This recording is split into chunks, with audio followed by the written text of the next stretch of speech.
सांगलीच्या timber area Ramai उद्यान समोर जागेच्या वादातून खुनाची घटना घडली आहे। या घटनेत शशिकांत उर्फ पप्पू शिवाजी धुमाळ वय वर्ष 50 यांचा जागेच मृत्यू झाला आहे। तर हल्लेखोर सचिन होळीकट्टी हाही प्रति हल्ल्यात जखमी झाला आहे। या घटनेत तेजस धुमाळ हा जखमी झाला आहे। दुपारी 2 वाजण्याच्या सुमारास ही खुनाची घटना घडली। यातील मयत यांचे गोकुळनगर जवळ पंक्चरचे दुकान आहे। या दुकानाच्या जागेवरून आरोपी सचिन आणि मयत शशिकांत यांच्यात जागेवरून वाद सुरू होता। आजही दुपारी या दोघांमध्ये जागेबाबत आरोपी सचिन हा पुन्हा धुमाळ यांच्या दुकानासमोर आला। यावेळी दोघात पुन्हा वाद झाला। या वादातून दोघांमध्ये झटापट झाली। यामध्ये हल्लेखोर सचिन याच्यावर धुमाळ यांनी लोखंडी रॉडने हल्ला केला। यावेळी चिडलेल्या सचिन होळीकट्टी यांनी शशिकांत धुमाळ यांच्या डोक्यात दगड घातला।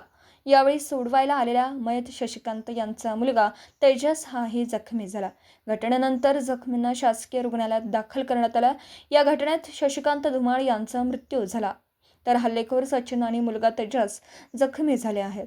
घटनेची माहिती मिळताच पोलीस उपाधीक्षक अजय कोकाटे, पोलीस निरीक्षक सुधीर भालेराव यांनी भेट देऊन तपासाबाबत सूचना केल्या।